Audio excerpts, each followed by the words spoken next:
Alors, on va faire une chaîne de transition dans cette vidéo. On va voir comment animer d'autres propriétés comme ça à la suite.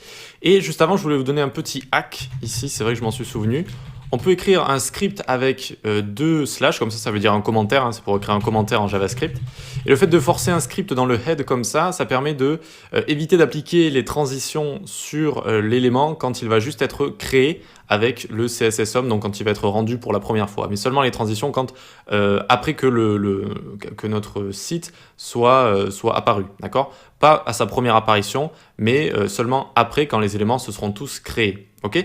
Et donc normalement, si on met un script ici avec juste un espace ou un commentaire vide comme ça, on rouvre le live server, tac, et vous voyez que ça ne l'a pas fait ici. Ça ne l'a pas fait ici. Par contre, ça risque de le refaire si on fait des changements au CSS.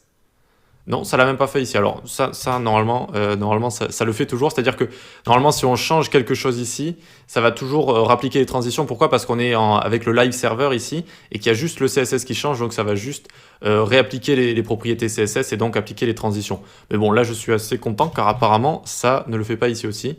Donc c'est plutôt efficace. Alors ne vous en faites pas à retenir tout ça. Dans un site complet basique, il y a un script normalement qu'on met à la fin ici. On y viendra très rapidement, ne vous inquiétez pas.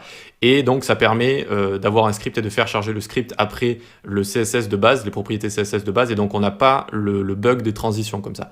Mais bon, si vous avez un très petit site ou alors un site qui a juste du CSS et que vous avez ce bug, vous pouvez utiliser ce genre de petites choses ici. Ok. Donc on continue, on va voir comment ici, et donc normalement si je mets all ici, tiens, ça m'étonne un petit peu.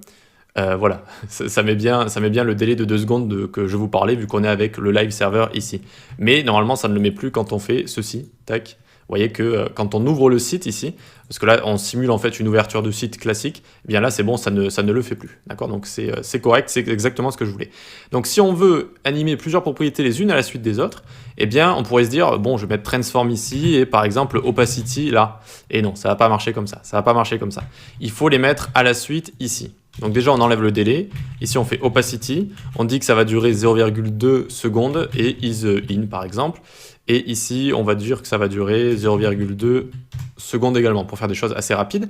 On fait démarrer notre box à opacity 0 comme ça, hop, donc hop elle a disparu, très bien, et normalement si je viens ici, regardez, alors on a un délai ou pas, transform, opacity, ah ben non je ne l'ai pas encore mis ici, évidemment, il faut mettre l'opacité qui apparaît quand on va survoler notre box ici, et donc attention, ça apparaît et ça tourne en même temps ici.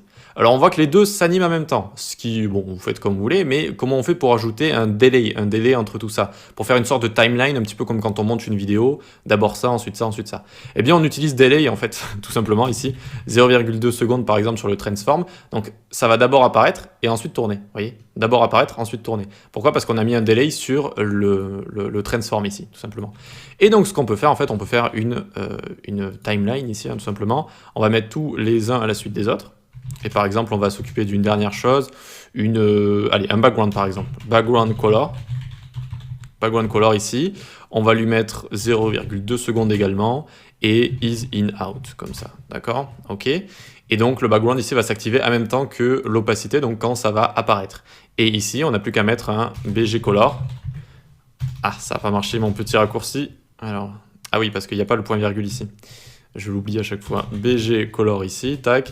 Et pour changer, on va passer donc de salmon à light blue, comme ça. Vous savez que j'aime bien cette couleur. Très bien.